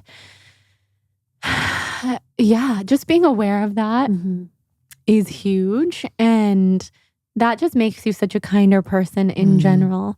And going to that place inside of you where we can't answer all those questions. Why do we have this blessed life? We're here in this beautiful life with all these incredible people and things around us. And why do other people not have that? I think going into the shadow of that has been huge for me. And it makes it impossible to not be so thankful to just be this person in this body. And it makes all of my problems, the physical pain, feeling like a 95-year-old physically, feel like nothing. It's like because I'm surrounded by love. And I don't have a specific practice really for shadow work, which is interesting. I feel like a lot of people do. I've tried all the things, but I think just keeping that quality in mind, knowing we're not superior to anyone else whatsoever. I think or inferior to anyone else too. I think too, like the 2 years of your sickness was like shadow work. Yeah. So it's also too like having a seasonality with it. And I think it's important within spirituality to not get stuck in any of these places. yeah. Not to be stuck in like identifying as different traumas or shadow work, or not stuck in human design, or not stuck in astrology, not stuck on aliens, not stuck on whatever the things, and really just like allowing the process of life to really be more life and less about the identification of processes or really being stuck on processes. And that's something I wanted to explore a little bit, because in the spirituality space or personal growth space or wellness space that we're in, it can be really overwhelming for people to have all the things, all the books, all the quotes, all the labels, all the different processes, all the different courses and programs. How do you suggest for people to like navigate this space and to really find the route that's the best for them by not being overwhelmed? It is overwhelming, that's for sure. I've seen people talking about this lately, how some people are getting jaded with spirituality in general because it's been so branded And that makes me sad because I remember It's also not spirituality. Well, it's not. You're like, well, I remember stumbling upon the spiritual world, quote unquote, like 10 years ago, wandering into a Mystic Journey bookstore. And it wasn't an industry yet, not like this. I mean, there were books, there were always people who were doing things and healers, but it's different now. So I get why people are overwhelmed. And I think that's a really good question. I don't know. What would you say? I think the first thing that if you're trying to like filter things out, I think the most important thing is to connect to the intention of the person that's giving the information. Because I really, really think that if you go to a great human design person or a great healer or a great astrologer, like if they're really out of their own way and they're really like connecting to giving you what they want to be giving, what they're supposed to be giving you and with the highest intentions, they're all going to kind of give you a similar advice, or it's all going to kind of get you to the same place. So I think connecting to the person that's behind it and what you think their intentions are. And second, not doing it because everyone else is doing it, not because it's the in thing. It sounds like an obvious thing, but I think we all do it. And also not necessarily making yourself do it because it's yet another notch that you think is going to get you on your, I think there's so much, and I've done this like in my 20s, like it's almost like spiritual self-flagellation where you like almost punish yourself by giving yourself so much to do because you're on this spiritual journey. Yeah. That's what I've been trying to teach some people in my life lately. You can be on the path and you can experience joy and you can just have fun and you can be spontaneous. Yeah. And that is being spiritual. Absolutely. And so I think anyone that's kind of giving you work to do, like it's lumping even more stuff, like most of us actually need to feel more freed, not more burdened. Do you know what I mean? Like I would stay clear of anything that feels more of a chore, like your soul and your spirit is so, does not, that's like the last thing any of us need right now. And to find people who tell us that we are in the power and we are the healer. Anyone who really, I think, shares that you need them in order to be healed. I personally would not feel comfortable with. I think that might work for some people, but I also think that can be a really dangerous path.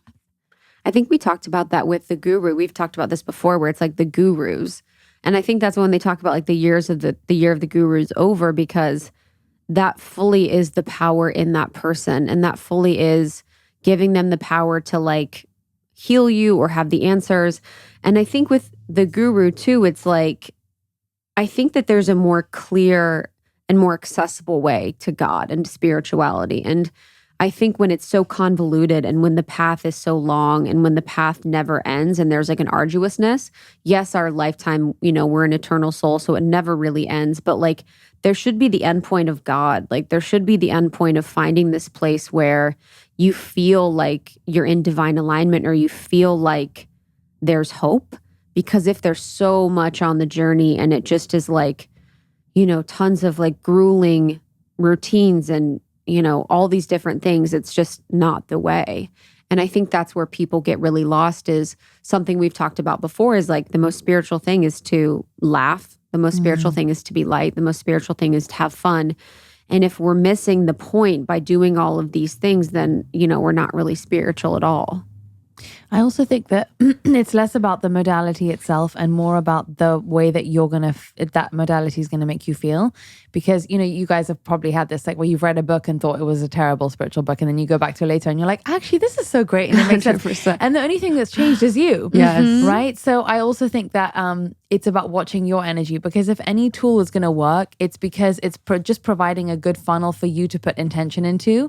And it's just helping you crystallize that intention for yourself. The real change is like you changing your intention. If an outside tool is helping you change that intention or super speed the intention or clarify the intention, that means the tool's going to work. But that tool might not do that for someone else. So there isn't like a better way to do anything, any one thing, shadow, not project, be good in a relationship, manifestation, like all these things. Like there's 100 different ways, but it's about you got to read your own energy and say like, okay, is this helping me? Is this like funneling me and containing me to help me get to where I want to go? Or is it not? And then also, then you get to a place where you're like, in theory, we could be able to do any of these things ourselves, right? But we're just not there yet. And sometimes we do need the help. And so if it makes you feel good and it helps you along, great. But also just don't fall into the trap of thinking it's the best thing ever for everyone else either. Because that's when it becomes the dogma. Yeah. And then the spiritual ego, which can oftentimes happen. And yeah, it's such a bummer because I do feel like people hate on spirituality sometimes. And I get it. Obviously, we're very much in the space, but we're like, oh, if it's anything that feels like that, then it's not true spirituality. Right. That's really not Yeah. true spirituality at all. Yeah, it's wild. I want to talk about allowing all sides of ourselves and like how we can really empower our audience, our community, because I feel like we're so multidimensional. We have so many sides to us. We have so many different aspects of our essence and being that sometimes it can feel like it's hard to express in the world or it's hard to embody in the world. How do you allow multiple sides of you? How do you allow like the beautiful facets of who you are to exist? And do you feel like that's even possible? I think it's possible. I do. I don't know. I feel like the people who I resonate with, both in real life and online, because I know you're talking about also on social media, because this is what our communities see from us, are people who show multiple sides of themselves. If you're just being one way all the time, I know usually online, then like I want to know who's the rest of this person. So I try to share all those sides, the good days, the bad days, the sick days, the healthy days, everything else in between, the creativity, and then the months-long ruts that I'm in. Try to share without also oversharing, because that's not necessarily healthy for anyone, especially for an HSP or for anyone truly. So I think that's what I'm drawn to. So I'm really only interested in people who are showing all facets of themselves. And you can still have your personality, whatever it is. Jonathan's an optimist. Everything he shares is going to be optimistic, but he still has a million different sides to him. And I think that's just reality. So when I talk about motherhood online, I try to be, true, which is that I'm having a really positive experience. I've been to these mom groups where they're like, we're not allowed to talk about positive things here because we're only sharing the real stuff. And I leave because I'm like, well, some of us are having a great time and there are hard days. So holding space for all of that. So I try to show up, I share. People thank me for being like, wow, maybe it is cool to be a mom. Maybe it's not miserable. Maybe it's not the end of your life. Because that's what a lot of people talk about. And I think that's the cool thing to say these days. You'll never sleep again. Yeah. Our friends with babies call it, they say that people are like, just wait. They'll be like, just wait till they regress. Just wait till they're teething. Yeah. They say like, everyone is like, just wait. I know. I did a TikTok about this kind of as a joke. I'm like, I'm having so much fun as a mom and it's making people really uncomfortable. And like half the people relate. They're like, oh my God, yes, it's so fun being a mom. And half the people are like, just wait until he's 3. Just wait. Just wait until he's 6 months. You don't even know what you're talking about. You have a good baby and you know your next baby's not going to be that way. And it's just so much projection. And I try not to judge anyone, but also I'm like, what has the internet come to? It's a whole different discussion. But I guess my point here to wrap up what I'm saying is that I also share the things that are hard because I want to be a multifaceted person. And I'm not just going to say it's all easy. Teething has been really hard. Hate to see him in pain. He hasn't been sleeping quite well with the teething. So I talked about it. And then, people have a lot of things to say about that. So. And what do they say? Oh my God, just the internet these days. Because I said, I promised you guys I was never going to complain, but let me just tell you what the teething has been like. And some people are like, well, now she's shaming moms who complain. And I'm like, no. I'm just talking about myself. That's all I'm ever going to do. That's all we can ever do. So true. So I hope that answers the question. Yeah, the stuff that people, because you're a reflector, the stuff that people project on you is so wild. I know. Sometimes I just want to say thanks for your interpretation of you. But that's all it is. 100%. Right? Let me think about this one. I think the more lightly you can take all of your states, the better and easier of a time you can have. So I was at the doctor's office yesterday. And he was he's like one of these really he's still a doctor, but he's very versed in emotions and how it's stored in the body and all this kind of stuff. And he's like going in my mouth and undoing all this like tightness here and whatever. And I'm literally, guys, I'm like wailing. Like Crying? proper wailing. No, it's like a wail. Like it was literally like a dragon screeching. I'm not kidding. I'm not kidding. What about it? No, and he's like, let it out. It's good. Come on, you've like carried a lot. Like let it out and whatever. I'm obsessed. And it's go on. My dream. A dragon. I just love Literally this. like Yes. a dragon. But like a baby dragon, you're like and I mean I did it for like a few minutes and I actually thought it was so cool because I think I was imagining like he probably thinks I'm like absolutely off the freaking rocker and maybe doesn't see this very often. But I was thinking how freeing that like I can do that and not bite into the story that I all of a sudden I'm like, that's me. Do you know what I mean? Like I can have moments where I'm super together and I can have places in my life where I allow myself to not be together. And then there's places where I can be whatever, like any of these parts of you, like I'm sure that pain was connected to something, you know what I mean? Something ancestral, but am I going to let it take me into a story of da da da da? Sometimes, sure, but not all the like you can have all these different things coexist without necessarily needing to make your whole life about any one state. Think about kids. Like kids are like, they fall on their thing and then it's the end of the world and then they forget about it and then they're just like moved on because they got a lollipop. Like, not to say that you shouldn't pay attention to the things that are really coming up and persistent and in your heart and whatever, but I think there's something, I'm beginning to think there's something actually so together about knowing the different, like he was a doctor, he could hold space for me, I could have a whale and like get it out. And then it's so much healthier, you know what I mean? And so I think knowing which buckets of my life I can rely, receive, give, show, you know, not that it's never okay to not be me, quote unquote, but it's just like places, you know, it's really healthy to allow yourself to like show up as the kind of scared, broken you. And then also have places where you remember that you're really wise and together and that they coexist. I think there's so much freedom in that. That's so true. In those moments, it's like so funny because growing up, if you've heard someone wailing at the doctor, you'd be like, freak. I know. And now you're like, oh my God, I love, like, you're like, I'm jealous. I'm like, fuck yeah, let it rip. Like people that are just like bawling or totally feeling, I'm just so in awe by. Like people that can allow that feeling to happen in that way is like, it's liberation. so liberating. I know. And you could just wail and then leave and be like, see ya. Yeah, Like, I love that. I was like, bye, I love you. But I was saying that to Jordan the other day. She was telling me about a man that she knows who cried. And I'm like, you know, there's something so amazing about Yes. men that cry. Yes. Because there's a certain amount of like, it's brave to not care about just being a certain way. And then I think that's when you feel like so constricted by your own image, right? Yeah, a lot of people, it's like, in couples therapy, have you watched it yet? No. So you have to watch this show on Showtime called Couples Therapy. This doctor in New York goes through couples therapy with these couples and you watch the therapy. And it was so interesting because one of the women in there, she had experienced trauma in her life. So she would be excited about something, but be like her, as an example, her husband was like, hey, I'd love to take you on a date. And she's like, why? But she's like, I remember I felt really excited. But yet there was like that protective reaction of being like kind of holding in your joy and holding in your energy. So even when people want to experience more joy in their life or more life, it's like you have to let every emotion move freely, whether it's pain or joy or sadness or grief. And then the joy will also move in that same way because a lot of people are constricting not only grief, or they're constricting the grief or the sadness or the anxiety or depression. It's actually turning into that, but they're restricting it so that it's restricting all emotions from coming out. Yeah. Whereas if you chase it, if you literally feel like something come up and you're like, hold on, feeling, come here.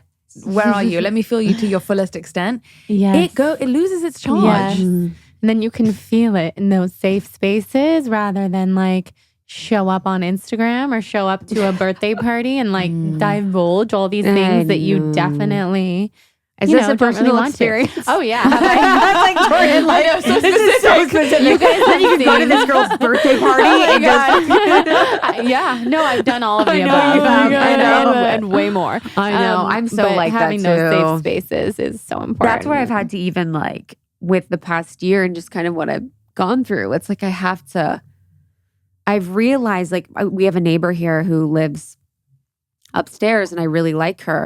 And I remember she like saw me outside in the park and she's like, how are you? And I just started going into like everything I was going through. And I was like, oh my God, wow, okay, that's very me. But then I saw her, we go on walks now and she's like, I'll never forget that. I was so open-hearted and I couldn't believe you were sharing what you're sharing. And I heard she took it as something very positive and like very in the heart. And I was like, yeah, I need to be careful about, and not to close my heart, but I was just like, because I'm someone that very much speaks to the energy of the moment or what's present for me. If something's present for me, it's very hard to ignore or deny. I'm like very Gene Key 22 in that way, baby. And it just can't. So it's like, how can I be more mindful about who I'm around so that for me in this moment, I can get confident enough in those emotions and how I'm going to express them to move through them. Because I think once I'm in a state where I'm in full confidence of my emotions and I'm able to really own them for myself, I'll be able to be around anyone. But I think otherwise it feels like a little bit leaky. Yeah, that makes so much sense. And I think... Go on. Oh, I think for you in particular, your audience may or may not know this, you're such a good question asker and you hold so much space for other people that in your close relationships, I think it's so beautiful to see you be vulnerable and open up, because a lot of the time you are holding space for everybody else and you're very natural at it. So when you do open up, I think it's the most beautiful thing. And you're very open, but you also are a huge listener. Yes. And it's nice with you all because it's like we can be like, hey, do you want to talk about this or no? And it's like, I'm like, no or yes. And I never feel like sometimes it can be a little violating where someone really wants to be in that energy of helping you and it's really for their ego. Yeah. To be like, I'm helping them, I'm listening, and that energy doesn't feel good. It almost feels like sucking and draining. So it's also, I've really appreciated being present to like, hey, do you want to talk about something now or no? And it's like, yes, no. Because if it's present for me, I'll want to. But if it's not, I'm like, I don't want to fucking, that's a good rip point. into it. It's like being present. What were you going to say?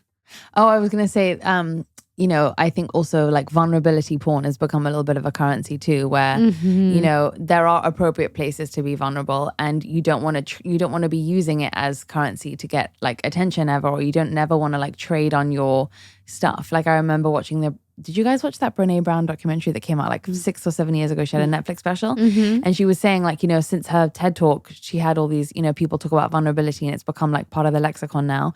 But she was like, I just want to clear something up for you guys. Vulnerability is not going on your Facebook and announcing to your 2,000 friends about your problem with your husband. Like the vulnerability is going to your husband and speaking to the problem about your husband.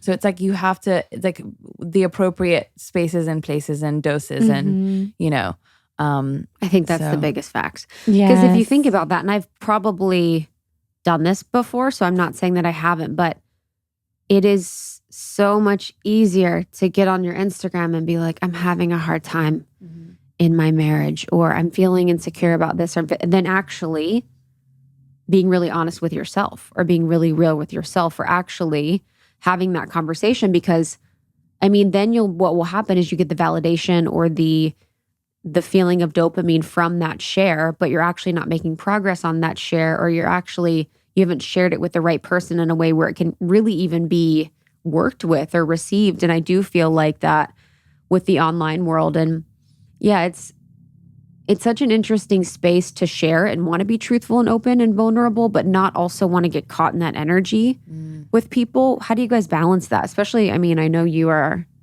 been blogging for so long. Yeah, I think I used to do so much more of that, and I've really pulled back from doing that unless it feels appropriate from time to time to really talk about something while it's happening.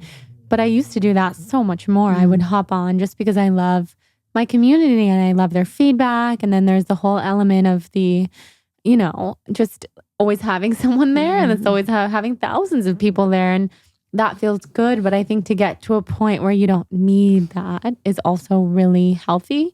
You don't need that response or that back and forth. So I do try to simmer on things, just like you both are talking about, before I share and if I share. And I think I've seen a lot of influencers who've been around for a long time shift into that space. And it always makes me really happy for people who have shared, myself included, like every detail and like every day blogging about how sick I was. And that served a purpose at the time. And now people are like, wait, how do you even feel? Because you never talk about it. I would rather be in that space right now. And also because like we were talking about, the internet has changed so much. And so what was once a safe space is no longer like that. There are all sorts of people looking at all sorts of things, and algorithms have changed and whatnot. So I'm much happier having that boundary. And I think my true following, the people who are really like there for the right reasons, are cheering me on. Like they would tell me every day during my maternity leave, don't rush back. We're so happy to see you living your life. And the people who said, please come back, I love them too. Like I love it all. But it was just nice to see. I feel that they really understand me. And that love goes both ways. Well, I know it takes me a lot of time to process things. So I try not to do it in the moment. I try to do it once I've kind of separated what is gonna help somebody, whether it's to genuinely share like a negative moment or to say something good. Like I don't want to just spew. But I also think that I let it very much indirectly inform my work because I always think everything that I'm going through like will inspire me to write a voice note for the app, or it will inspire one of the tips that I put in, or it will make me think about this in real life application of a spiritual principle that I can then like turn into a tool and all that kind of thing. So whenever I'm going through it, I'm always like, I know there's something coming from this, which also helps me be in it. Cause I'm like, okay, let's like sit in all these different areas and see what happens. But I try not to, and this is just correct for me, and it's in my design, right? So I follow it. It's like I try to collect the stories and then wait until it turns into like a tool or a guidance or a wisdom before I share it. Whereas there's other people, it's energetically correct for them to like share as things are happening, and people like to follow them in that process. It just depends on what your alignment looks like. But I know what feels gross on me and what feels like aligned on me. So I try to just do it that way. Yeah. Oh, I love that. Yeah. Where can people look in their human design chart to find this out? Because now I need to know. It's really nuanced, but I'm specifically referring to the things the lines that connect to my throat. So your throat is how you share. And so you want to be looking at where the energy is going from your throat. So for example, if it's coming from your solar plexus, this is just a generalization. If you have any of the gates connecting from your solar plexus, which is your emotions, to your throat, that's someone who's supposed to be sharing their emotions as they are happening, right? Like mine comes from my G center, which is from the center of direction and love. So it's about like giving people guidance or showing people the way. Other people, it's coming from their spleen. So that could be, their instincts or their enthusiasm or their kind of sense for things as things are coming up. Other people, it's their sacral, so that's your charisma and your creativity.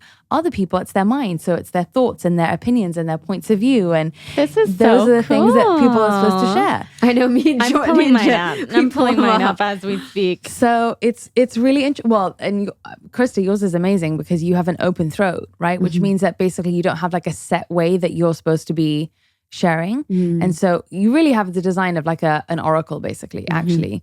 That doesn't surprise me at all. Where your top 3 centers are open. So actually what that means is that you're very, very ripe for what's going on around you and getting inspired by that, turning that into thoughts, and then kind of just letting that come through your voice.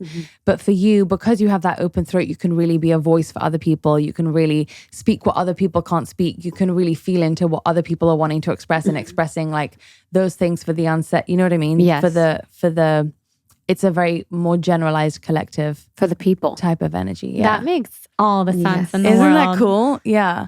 And I mean, yours is very much about speaking about, I knew you'd have this gate. I didn't even remember you had it, but What gate is it? 35. It's literally speaking about things as they happen. Well, because that makes me feel better. Wow. honestly, because also seeing things seeing things that science can't yet explain. You have Thank it double. goodness. You have it twice. So all those things that seem offbeat or mystical or whatever, they're coming from the right brain. So the right side of your brain. And so things that are going to sound wacky and weird is just because the science hasn't learned to catch up with the mystical yet. And so you can see ahead of the time. But then the part about speaking about experiences is like, not everyone is going to be able to live through the experiences that you are. And so you literally have to like pass them on so we can learn about like, okay, this is part of like, it's a learning about life, right? So, I mean, you have a lot of them. You have a lot of gates coming out of your throat. You have a lot of ability to, and they describe this as like the energy of the sort of, not the controller of the land, but the landowner. So it's very much like, it's expressing in a way that isn't overt, but it's like, this is where we are.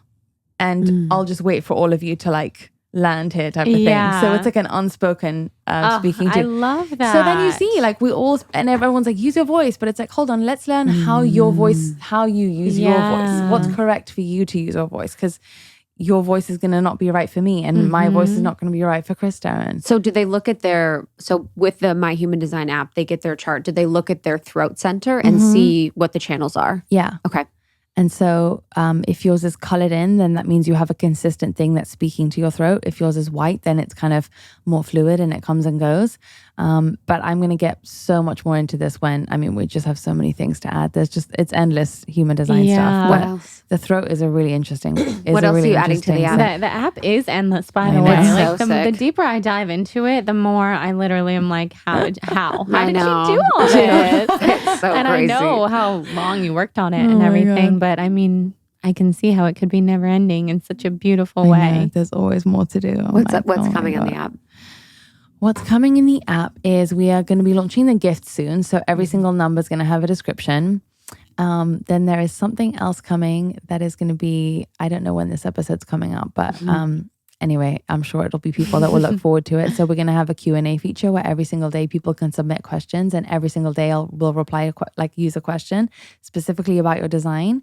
And then after that, we're launching a messaging feature where you can basically find people on the app that you know that have it and share charts with them and invite them and put their charts in your library. And there's so many more things I want to do with it. I really want to help people do with corporation, hire the right people. That's my huge, if everyone could just be working in a way that is they're really good at, think how much better the world would be. I mean, So much better. I remember we were talking, you had all these features you were launching. You're like, so I'm going to do this one today, this one today. I was like, okay. Krista was like, babe, you need to space this out. Yeah, it was like, you can't launch 3 fucking amazing things in 3 days. So I was I was like, why not? She's like, I keep telling you, I'm like, one day Krista's going to be a strategy consultant for business. You would be amazing. what did we at call it? that. Little Whiskers? Little Whiskers. Yeah, she's like, you need a strategy consulting business, which I probably will do. But she's like, we're going to call it Little Whiskers. I'm like, okay, meeting with Little love Whiskers on our launch schedule. That is the best. Yes, It was that like, would be have such some a good- baller ass strategy thing and call it Little Whiskers. It's perfect. I know. Last question. What is your mantra right now? What is a mantra that you feel like you're continuing to come back to? Something that is giving you solace, giving you inspiration,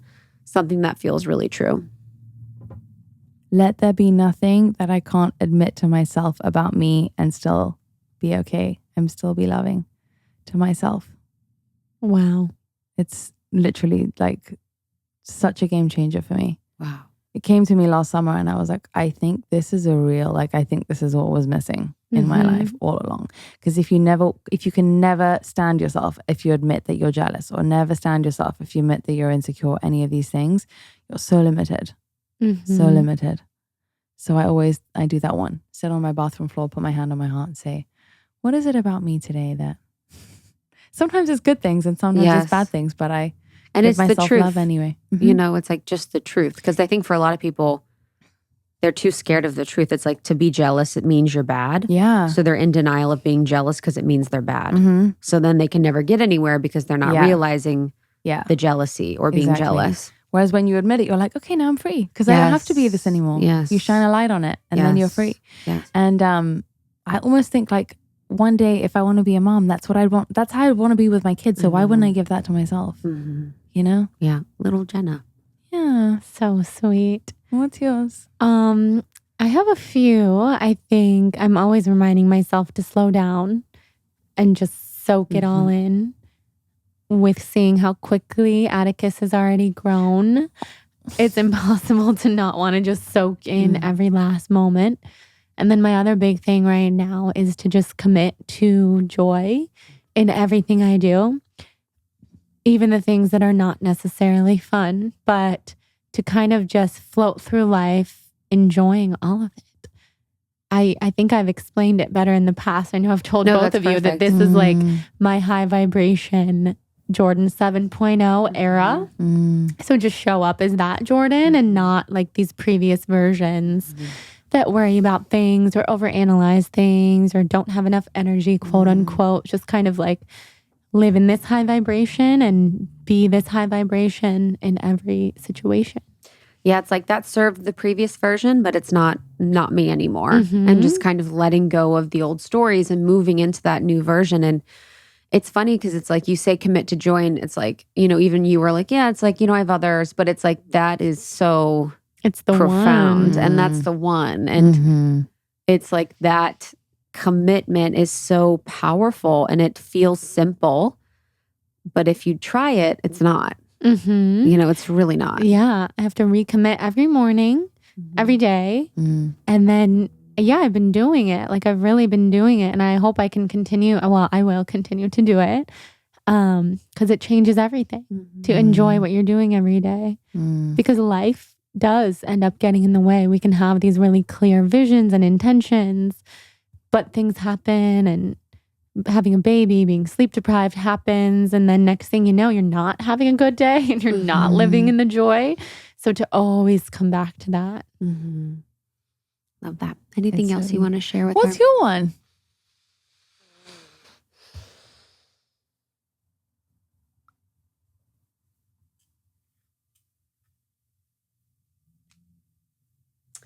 I think it's pretty simple, but I think when I realized with like self-love and loving yourself, and I think you've talked about this, like one of the steps is to like yourself first. I've really just been like, I accept myself. Because think about, how much we really, and accepting yourself is like, when you think about it from the very small level, it's like, this is a flaw that I have. I accept myself. Like, this is the way that I look. I accept myself. This is the way that I think. I accept myself. This is the way that I show up. I accept myself. And I think really when we focus on like the neutrality of acceptance versus like and this is with the liking yourself, instead of like the giant, polarities of loving yourself. If you're loving yourself, then you have that polarity rebound of hating yourself. And how can we move more closely to like the neutrality feeling of being with yourself and accepting yourself than like a full, like, I love myself. Because then you are leaving space to like eventually hate yourself because you're in such a polarity state. So I think it's just really like, I accept myself, and accepting yourself wherever that is. And then also just as a last one, it's like the in-between. I feel like I'm in such an in-between of space in my life. And it's like the in-between is still a place. Like not seeing that in between as something that is purposeless or is not part of the path and is part of the journey. And I think when I see that in between as its own beautiful, sacred space, it becomes so much more comfortable and valuable. And you can really see the outside where you're like, oh my God, I still have the higher vision, but I really just witnessed myself in this in between. And I'm really witnessing this like beautiful gestation of what's happening instead of being so uncomfortable in it. Because when I'm looking at it from the other way, I have faith. It's like, oh, I have faith that this is a phase that I'm in, and I'm going to move through it and learn what I need to learn for that part where it really feels like I'm just like sinking in the pocket. Wow. You know what really helps me with that, like, accepting yourself and everything is like, okay, my illusion is that I'm not what enough. And someone else's illusion, I don't know what they are. They just look like they don't have my illusion. So I think that means I'm the one that's lacking something. But like, then at the end of that, I just come to like, you know what though? Like, that's all the costume. And at the end of the day, like, I always say like, you have such good intentions. You're such a good person. You do your best. You're doing a great job. Like, isn't that so beautiful that you are like a good person? Yes. Because that's all that matters. Like what we were saying about the purity. And I always tell you guys, I love that about you is that it's so connected to the purity. Because I think like, okay, give or take a couple extra human traits, like that's just the fluff, right? But we think it's the thing. Pure souls, baby. Pure souls. I love you guys. Both of you are such channels. I just have to say it. To listen to you both and to just be so close with you both is such a gift. Yeah, it's such wild. Channels. I learn so much every time we're together. Me too. From both of you. I know. I want to allow the channeling more. We should have like a full channel session. Microdose and channel, baby. Yes. Or just channel. Yes. Or just microdose. Do us. Oh my Choose God. your own adventure. I love you guys so much. Thank you for coming on. Thanks for having us. Okay. Love you. Thank you so much, Jenna. Thank you so much, Jordan, two of our dearest. We love you so much. We've done episodes with both of them. So you can search Jordan Younger, Almost 30. You can search Jenna Zoe, Almost 30, and find other episodes we have done with those amazing ladies. And we will see you at camp this Saturday, July 30th. It is completely free. So sign up now at almost30.com/camp. We are also going to be celebrating the opening of our membership, which we open twice a year, and it will be open for enrollment for 2 days. So make sure you are there. We're excited to welcome you. Yeah, we're going to have a movement and a healing from Lindsay and I. We have a sound bath for you. We have a session from Rising Woman, which is going to be incredible. And we have a lot of other surprises that day. So make sure you join. It is going to be super exciting, restorative, powerful. Can't wait to see you. Thank you to our sponsors for this episode. You can find all discount information for all of our sponsors on our website, almost30.com/partners. And you can also find them in our show notes. Thank you for listening. Subscribe to Almost 30, and we will see you on the next episode. We'll see you soon. We love you.